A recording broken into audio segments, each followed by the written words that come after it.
In the early 13th century, a turbulent chapter unfolded in the picturesque region of Languedoc in southern France. This was the time of the Albigensian Crusade, a unique campaign aimed not at distant lands but at heretic Christians, specifically the Cathars dwelling in the heart of Languedoc. Led by Simon IV de Montfort, these on-and-off crusades spanned over 2 decades, from 1209 to 1229 century. Languedoc, with its unofficial capital at Toulouse, was a cultural haven where occitan, the local language, thrived. The crusade derived its name from Albi, a cathedral city northeast of Toulouse, symbolizing the epicenter of the conflict. The Cathars, often referred to as the heretics of Languedoc, posed a significant challenge to the authority of the Catholic Church. The Cathars were not a minor; they had their own churches, bishops, and followers from all walks of life. Their beliefs stemmed from a dualist perspective that had echoes in ancient sects like the Paulicians of the 7th century. According to the Cathars, a malevolent force, either a fallen angel or an eternal evil god, was responsible for creating the material world, while the benevolent God governed the spiritual realm. To escape the clutches of this malevolence, humanity needed to transcend the material world and unite with the pure goodness of the spiritual realm. Living in isolated communities, the Cathars embraced a minimalist lifestyle, reflecting their wariness of materialism. There were varying degrees of adherence to their way of life, with some opting for stricter practices within monasteries. By the early 13th century, the Cathars had become a formidable force, challenging the Catholic Church for dominance in Languedoc.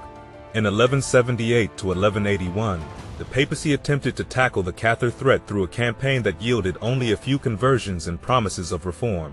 However, by the early 1200s, it became apparent that many Languedoc lords still supported the Cathars, viewing them as a preferable alternative to the tax-heavy Catholic authorities. Pope Innocent III, in response to the murder of a papal legate near Arles in 1208, orchestrated a decisive shift in strategy. After an unsuccessful preaching campaign, the Pope decided it was time to eradicate the Cathars by force. This marked the beginning of the Albigensian Crusade, a series of campaigns aimed not only at suppressing heresy, but also at politically annexing the Languedoc region. The crusade set a precedent for future conflicts within Christendom, as similar campaigns unfolded in Germany, Bosnia, and the Baltic regions. The stage was set for a protracted struggle between the forces of orthodoxy and the unyielding spirit of the Cathars in the heart of medieval Languedoc. As the winds of religious fervor swept through medieval Europe, Pope Innocent III bestowed upon the campaign against heretics the esteemed status of a crusade. This meant that the vast coffers of the Church could be channeled into the cause, and those who took up arms were promised the redemption of their sins, a familiar incentive akin to the Crusaders in the Holy Land. What set this crusade apart was its unprecedented focus on Christians, specifically the Cathars of southern France, marking a departure from the traditional targets of Muslim adversaries. The roots of this unique crusade traced back to the Fourth Crusade, also sanctioned by Pope Innocent III. Though initially intended for a different purpose, it had veered off course, culminating in the sacking of Christian Constantinople. Undeterred by this unintended consequence, Pope Innocent III, driven by mounting concerns over heresy in southern France, mobilized an international force to combat the perceived threat. The call to arms resonated with figures such as Saint Mary of Oignies, who claimed a divine vision wherein Jesus Christ expressed apprehension about the heresy in southern France. Saint Mary took it upon herself to travel to the region, adding spiritual weight to the cause.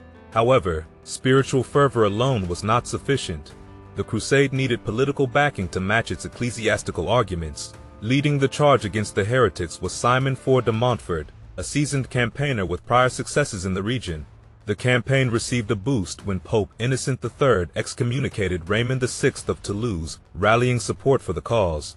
French King Philip II and his son, the future Louis VIII, saw an opportunity to extend royal control over southern France, which at the time leaned more towards the kingdoms of eastern Spain.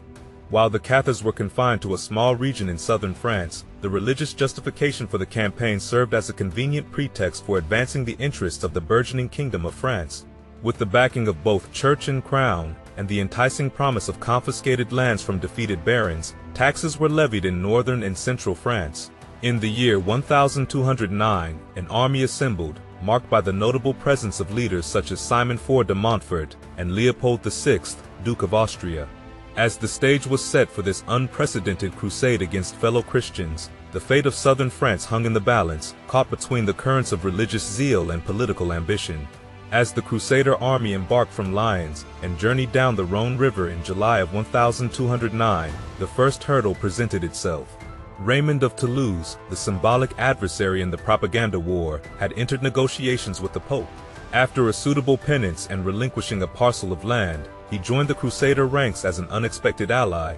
This twist of diplomacy redirected the initial target of the Crusaders away from Toulouse itself to the region around Albi, controlled by Raymond Roger Tronqueville in 1209.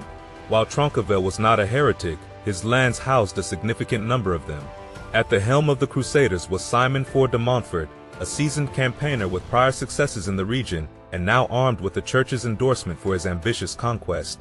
The conflict witnessed not only the clash of noble armies and knights, but also the involvement of local militias, with the White Confraternity against the heretics and the Black Confraternity supporting the local barons. Despite the region's tradition of fierce independence, the fragmented political unity of the southern lords proved to be their Achilles heel. The Crusader army, driven by a potent combination of religious fervor and political ambition, secured victory after victory. The campaign, however, was marked by its own set of challenges. The Crusaders faced difficulty in sustaining their forces due to a chronic lack of funds on the part of Simon de Montfort. To ensure a full remission of sins, Pope Innocent III had to emphasize a minimum 40-day military service for participants. The conflict became a protracted and brutal affair, characterized by lengthy sieges and the constant departure of crusaders every 40 days. A turning point occurred when Raymond Roger Tronqueville abandoned Béziers on July 21, 1209. The city, besieged by the Crusaders, witnessed ruthless sackings and the cold-blooded slaughter of around 10,000 inhabitants. The massacre sent shockwaves, leading to the immediate surrender of Narbonne and the flight of locals from vulnerable castles and towns. The formidable castle of Carcassonne fell on August 14, 1209, sealing Tronqueville's fate. Simon de Montfort assumed control of Tronqueville's lands. The conflict spiraled into further atrocities on both sides. Lavaur, captured by de Montfort in 1211, witnessed brutal executions, including the hanging of Emery, Lord of Lavaur and Montreal, and the burning of up to 400 Cathars. Trials and death by fire became the grim fate for captured heretics. Yet, many of the targeted locations were not Cathar strongholds, turning the entire region into a perpetual war zone, with a collapse in the rule of law and social order. In 1211, the crisis deepened as Raymond of Toulouse, feeling the weight of Crusader demands, reclaimed his independence. After a victory at Castelnaudary in September 1211, de Montfort expanded his territories in 1212. Raymond, fleeing to England temporarily, left the south engulfed in guerrilla warfare. Massacres, burnings, and mutilations continued with the capture of each town or castle. The Pope, witnessing the escalating chaos, revoked the crusade status of the campaign, only to reinstate it sporadically over the next 15 years. By 1214, foreign kings, including the King of Aragon and King John of England, eyed the region's lands with interest as they became available. By the year 1215, the relentless march of the Crusader forces had completed the conquest of the county of Toulouse and the Pyrenean counties. Crown Prince Louis, eager to showcase his triumph, embarked on a tour with an army that encountered no battle, highlighting the dominance of the Crusaders in the region. Yet, the embers of resistance still glowed in the hearts of the local population. A local fightback gained momentum, aided significantly by the return of Raymond to his stronghold at Toulouse in 1217. The crusade faced a significant setback with the demise of Simon de Montfort during the siege of Toulouse in June 1218. Struck by a boulder fired from a mangonel catapult, de Montfort's death marked a turning point. Louis assumed control of de Montfort's territorial claims and made a brief reappearance in the south, capturing Marmande in June 1219. The conflict persisted at a local level, now primarily conducted by allies of Toulouse and those barons who had acquired their lands from de Montfort. In 1222, Raymond of Toulouse passed away, succeeded by his son, Raymond VII.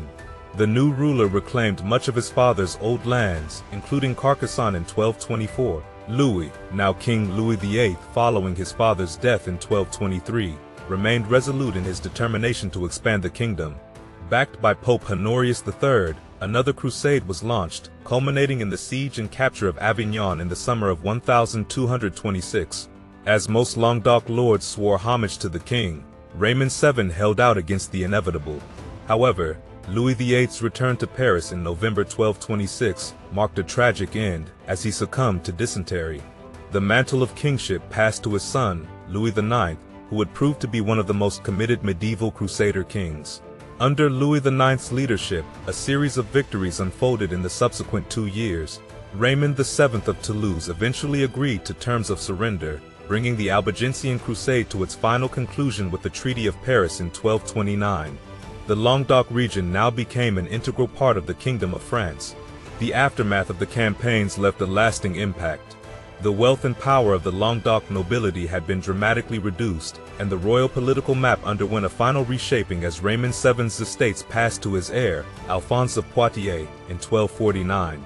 While the Cathars survived, their churches and institutions continued on a diminished scale. The launch of an inquisition aimed at conversion through argument rather than violence led to the establishment of a university at Toulouse in 1229. The Albigensian Crusade's ambiguity and the uncomfortable truth of Christians fighting Christians found expression in popular songs of the period. Criticisms were levied against the popes for granting the campaign crusade status and participants remission of sins. Guillaume Figueras' 13th-century Sirvin song, for instance, accused Rome of delivering the barons of France to torment and luring the good king away from Paris with false preaching. In the centuries that followed, a certain nostalgia and historical myth-making surrounded the Albigensian Crusade. Southern French people, at times, viewed it as a testament to their cultural independence from an overbearing northern France epitomized by the central government in Paris. The heretics, too, appealed to the modern mind with their vegetarianism and improved role for women. However, the shadows of atrocities and bigotry on both sides during the Crusade lingered, marking the beginning of a painful era where Western Christians fought each other, a situation that would haunt European politics and society for centuries to come.